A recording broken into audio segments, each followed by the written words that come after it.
How the fuck's it going, everyone? Back today with another video. Hope yous are doing well. Hope yous are feeling energized, ready for action, raring to go for this second part of your hot takes and me reacting to them. I really enjoyed doing the first one, and I've got plenty more to be getting into, plenty more discussion to be had in the comments, I am very sure. So I'm going to get into the remaining ones here. So yeah, buckle in, motherfuckers. Lots going on here, lots of controversy and very, very interesting opinions going into this one. If you're wondering why I keep looking down, my sheet is here with all of your kind of hot takes written on them. I've tried to write down all of your kind of YouTube handles as they were written, so I will shout you out as well, or name and shame you, whichever we kind of see it as, depending on what your take is. But yeah, just a quick shout out to a YouTube channel that has been keeping me very, very well occupied whilst I've been ill. I've been ill, lying on the settee for about 3-4 weeks now. It's been insane, don't know what the hell's been going on. I never get ill, but this thing's wiped me out, whatever it is, or whatever it was, I should say. But that channel is Sean Beast. So a lot of you know who this guy is already. I've shouted him out a bunch, but he's been uploading a lot of kind of really interesting content, very unique content, showing lots of great bands that not a lot of people show. And he's been kind of coming into his own with his confidence, his kind of speaking and just projection, and the way in which he kind of conveys his opinions and things, and as well as kind of describing the music that he's showing. He has just come into his own over the last kind of year or so. He's only been doing it a short while, but he's doing a killer job and pumping out material like there is no tomorrow. So yeah, go and give Sean Beast a shout. Go and let him know that I have sent you. And yeah, give his channel a follow, because he's doing a great job over there. And yeah, he's kept me thoroughly entertained. So cheers for that, Sean. I've just got a cup of tea here, but this is for you, I guess. I've just burnt my face. That was embarrassing. So yeah, without further ado, what's going on in the background? First of all, this is Xasthur out of the USA, with their second full-length album entitled The Funeral of Being. This was released in 2003 originally through Blood, Fire, Death Records. So this is one that Keith put in that CD Dropbox that I've been showing kind of gradually as I've been doing these vids. I will get into more detail about them shortly, because I do have that tremendous stack of CDs here, which I wouldn't mind showing. But yeah, I haven't listened to this one a bunch, but I'm really enjoying it. This is like almost depressive black metal. It's very melancholic, it's very atmospheric, and it is very much kind of written to play with your emotions. It's sluggish for a lot of it, despite the kind of super fast double pedal work that's going on a lot of this. It is deceptively quite slow, despite how quick the drumming is, which is very kind of interesting. On top, like on the snare and hi-hat and everything, it is very slow and sluggish and mid-paced. So that is kind of where the sluggish nature comes from. The riffing is fantastic though. Just creates kind of planes of gorgeous sound and emotion. Really, really liking it. I can't really tell what's going on vocally. Most of it seems like almost synth-like chants and choirs, but it is very eerie and thought-provoking. It does stir up those unnerved emotions there. And yeah, really, really liking this one so far. So yeah, cheers for that, Keith. It is a big boy by the looks of it. There are 11 tracks on here, including an outro. But yeah, really good stuff anyway. Enjoying this one. Xasthur, The Funeral of Being. So yeah, let's get into this. So how many have I got? I have 6 hot takes here. So let's start dissecting, shall we? The first one is from Lord Vligar 2963. They put, "New metal is not a genre. It is a buzzword that was used to sell bands of many different genres. Some aren't even metal." So I disagree. I think new metal is absolutely a genre. When new metal, or the term new metal, was coined, I have no idea. I did actually mean to research that before I sat down to do this, but adrenaline and excitement kind of got the better of me over here. this, I think nu metal definitely has its place in a genre categorization, because all of those bands that fall into that, be it Limp Bizkit, System of a Down, Korn, Slipknot, all of those types of bands, Mudvayne, Cold Chamber, whatever, not a huge fan, so if any of those offend anybody for lumping them into that category, don't shoot the messenger. Those bands all have things in common that you wouldn't necessarily see in other genres, unless you are indeed Slayer with Diabolus in Musica, or indeed Morbid Angel with Illa Divinum, whatever that bullshit was called. Elements do end up in there, but you can hear that it's nu metal. Same with Roots by Sepultura. So elements of hip-hop fall into those bands. The drumming is very hip-hop inspired. You've got the kind of record scratching style of like DJ style that sort of goes into the Slipknot sort of sound. Korn uses that kind of thing as well. All of those bands have very differing vocal styles, but a lot of them, in fact all of them, have a sort of rhythmic hip-hop style. It's rapped almost, especially in bands like Limp Bizkit, where literally Fred Durst is a rapper. Yeah, all of those bands kind of have things in common, even if it does feel like a lot of them sound different. Like System of a Down doesn't sound like Korn, which doesn't sound like Slipknot. However, you could say that about a lot of different kind of genres. Sepultura's early work doesn't sound like Megadeth, for example, if you were going to talk about them in a thrash metal sense.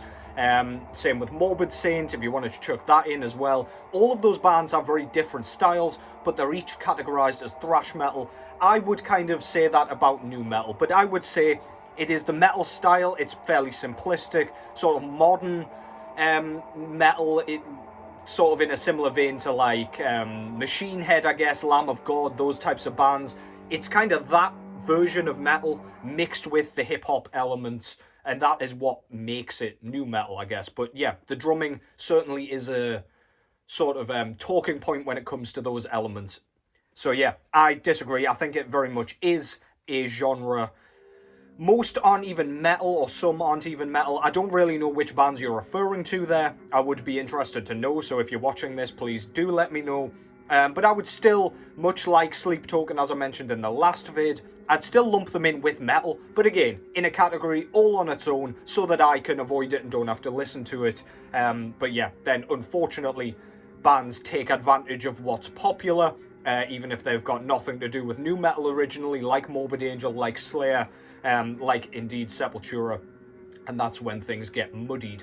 But if you listen to those albums that those bands dropped that do have those kind of elements, you can very clearly hear that it is that nu metal style, and it was around that sort of time when that was popular that those albums were released. So yeah, I think it does kind of have its own genre.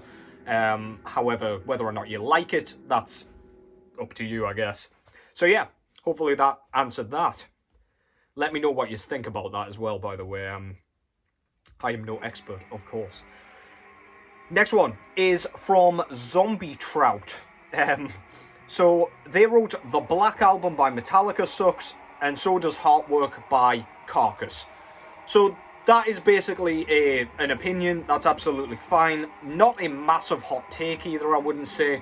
Fans of Metallica's early work generally don't like anything Black Album up, or at the very least the next album after that, which I think was Load off the top of my head, up.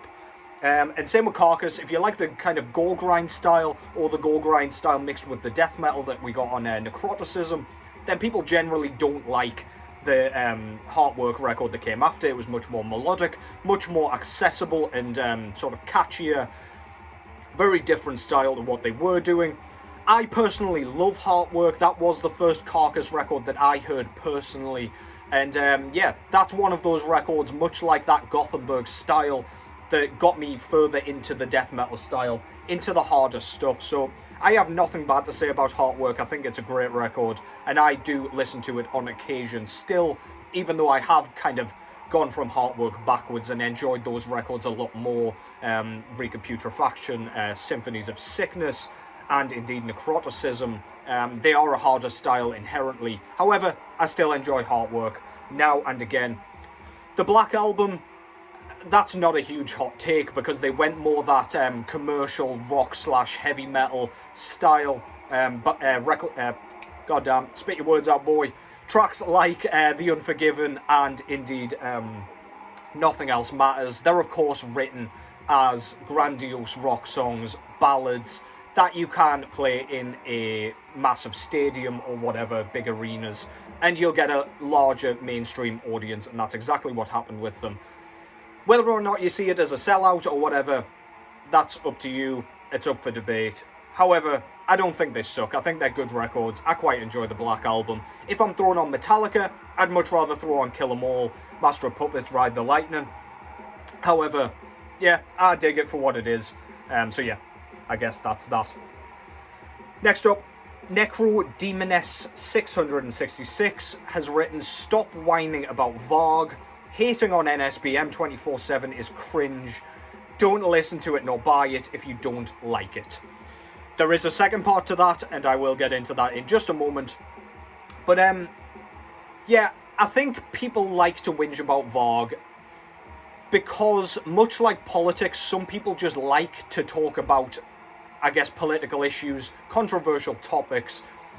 Ranting about Varg and stirring up opinions from people who defend him or people who are indifferent, that is interesting to some people. People like debating. That's why a lot of these metal channels do well, like J-Dog, brings up kind of touchy subjects, controversial topics, and people debate him, or he just sits there and debates himself as though he's talking to somebody. All these things are why people debate them. Whether or not you see it's cringe, that's probably because you're on the side of you like Varg or NSBM, or you are indifferent, which is what I fall into. I don't tend to mention that kind of stuff, and when people do, I find it incredibly boring. It's just like, the word sketchy gets thrown around so often, and it just gets on my tits. I'm just like, I'm not even replying to that comment.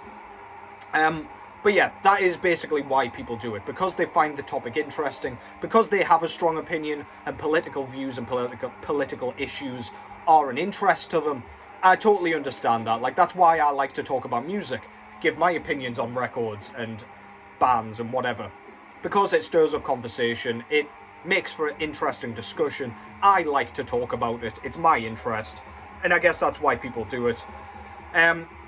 They've also written, "Normalise making fun of the Vinlander." So if you're not familiar with the Vinlander, I assume you're talking about the YouTube guy who sits much like J-Dog and talks and tries to stir up controversy. I don't really have an opinion on the Vinlander. He's doing the J-Dog thing. He uses a lot of his terminology as well, which is a little bit like, I don't really know why. He's clearly a fan, but whatever. He's given some good music recommendations, so I mean, if you're after some slightly less or slightly more under the radar black metal recommendations, go over to the Vinlander. He's doing no harm over there, but yeah, I mean, his style is not my cup of tea, just because I'll watch J-Dog if I want that style and that attitude. I don't think the Vinlander pulls it off quite as well as J-Dog. He's just not very assertive to be like spouting things like that and in such a way. But anyway, he's doing the damn thing, so who the hell am I to kind of slander him? But yeah, you go ahead, make fun of him, make fun of me, make fun of whoever you want. That is up to you. Next up, Spencer Grady 736. Pantera are absolutely awful. I don't really know what else to say to that. That is just a strong opinion about one band. I am not the biggest Pantera fan by any stretch of the imagination. Not a fan of their like huger hits. I don't really have an opinion on them. I think they're pretty mid from what I've heard. Nothing I've ever heard from them has made me kind of delve into their discography in any great detail. I've just kind of ignored them, let them get on with it. I don't really have an opinion. Any massive Pantera fans can, of course, debate him. I think he did have a few comments saying wrong or whatever. That's about all you'd say about that, though, to be honest. But yeah, I'm not a huge Pantera fan. I don't think I breathed through this entire goddamn thing. Last two. So, Jacob Reese, I don't know. Jacob Kreisel 4401 has written, "Only reason Mayhem is popular is because of Varg's murder of Euronymous and Dead's unaliving." I don't think that is the only reason that they're popular. They were one of the first second wave black metal bands, oxymoron there. And frankly, as far as I'm concerned, Freezing Moon is one of the most effective, one of the most terrifying, one of the most quintessential black metal tracks ever. In fact, that is my favourite black metal track. If somebody asks me what black metal is, I give them that track. Lots of people don't really like the debut, De Mysteris, and therefore, because a lot of the stuff after that record aren't very popular, people often just say, well, therefore that just leaves Death Crush and Live in Leipzig to enjoy, which, fair enough, like, they don't have a lot of material that lots of people like or that is universally loved. I don't think that's the only reason they're popular, though. I think there's a lot to like in their discography. Some of their later records are quite good. Daemon, or whatever it's called, that went back to that De Mysteris style, which was quite good. I did enjoy it. Are they overrated? So that might be a different debate, and I think they became more popular because of that. But I don't think that's the only reason they're popular. He's also written literally 90% of second wave black metal bands are better. I do kind of agree with that. I think I'd take any of those other kind of bands in that style and in that region. I think I'd take any of those over Mayhem in general, but I think Mayhem absolutely has a place as one of the pioneers, I guess, of that style. You could say the same thing about Burzum, I guess, but again, the first 4 records to me are absolutely essential black metal records. So again, perhaps he got more popular because of that, but I don't think that's the only reason Burzum is popular, if that makes sense. So yeah, that's my take on that. And finally, Carl Sweeney, he took great pleasure in giving me this hot take, just to kind of get my blood pumping and my blood pressure higher than it already is. He has given me none of the first 3 Cannibal Corpse records are in their top 3. So he originally said none of the Barnes records are in the top 3, and that I did take as an outrageous claim because, frankly, The Bleeding, Eaten Back to Life, and Tomb of the Mutilated all belong in that top 3. At least one of those should be in there. Butchered at Birth I can kind of accept more because I don't think the songwriting's quite as strong. The production isn't quite as strong as on those other records. However, at the very least, Tomb of the Mutilated or Eaten Back to Life are absolutely essential death metal records. They almost define the genre again. You ask me what death metal is, either of those 2 records could be thrown your way. However, he changed that because he did forget about The Bleeding. So he, in his top 3, put The Bleeding, Torture, and A Skeletal Domain. So originally he had written Gallery of Suicide, A Skeletal Domain, and Torture. I think if you're going to put any of the Corpse Grinder records into the top 3 Cannibal Corpse albums, you could put any of them really. Every album has an argument. So you have albums like Kill, where you've got like 1 or 2 great tracks. Make Them Suffer being the main one, I would probably say. You've got Priests of Sodom on Evisceration Plague, Decency Defied on The Wretched Spawn. You've got a bunch of albums that have 1 or 2 amazing songs, and I think Torture kind of goes into that category with Scourge of Iron.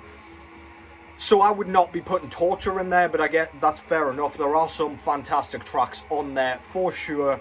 But again, there isn't a bad Cannibal Corpse record, so I mean, you could put any of them in there. A Skeletal Domain is a fantastic shout. That is a great record. I think that came out around 2014 off the top of my head. I remember buying that in the opening week on CD. But yeah, that's a great record, albeit a modern one, like a more recent one, but some of the best Cannibal Corpse songwriting appears on that record. I personally would put Gallery of Suicide ahead of Torture. I think there are some absolutely tremendous tracks on there. Every Bone Broken, Disposal of the Body, just some absolute Cannibal Corpse classics in my opinion. So yeah, I would also put Vile in there as well. In terms of songwriting, in terms of kind of memorability, catchiness, I'd put that ahead of Torture as well. The Bleeding, on the other hand, fair enough. any Barnes record you need in the top 3, in my opinion. I think they're absolutely undeniable, and The Bleeding has some of their best songwriting on it for sure. The thing that makes me pick Eaten Back to Life or what the fuck's the other one called? I've just said it. God damn it. The fucking third record, Tomb of the Mutilated. I'd pick those over it because I just think Barnes' vocal performance is far better. I think it's not that strong on The Bleeding. And yeah, I think he's kind of starting to go towards his 6 Feet Under style. I do like Haunted still. I think that's a great 6 Feet Under record. So his voice is still there, but it's starting to crackle. And that is one of the reasons I don't like that record quite as much, even though the songwriting and the sound in general is absolutely brilliant. But yeah, Tomb of the Mutilated inarguably has some of the most genre-defining tracks on it. Like Hammer Smash Face is probably the best death metal record ever written, or track ever written, I should say. Your boy's fucking, I don't know, his brain ain't working. Yeah, so, I mean, and I Come Blood, of course, as well. I think those tracks just put that record above and beyond and well above the rest. Or well above, like, The Bleeding and Torture and Skeletal Domain, at least. So that might be quite outrageous. But yeah, they're my thoughts, I guess. But again, Cannibal Corpse doesn't have a bad record by any means. Every album has its arguments for being the best. It just depends on what you started with, what you listen to most, which tracks you prefer, I guess, kind of between those, I guess, 1 or 2 track albums where they're outstanding, the rest's good. But yeah, not a horrific hot take, because at least Barnes ended up in there somewhere. But that concludes that. Hopefully you've enjoyed that. I really enjoyed kind of dissecting all of your thoughts and opinions there. Some pretty sort of outlandish ones. Some not so much, some just opinions that, yeah, you are welcome to have that opinion. But now I've got to go and have a lie down because I'm fucked. That concludes that. However, I'll be back sooner rather than later, hopefully, if I don't perish first. But take care as always in the meantime, and I will catch you in the next one.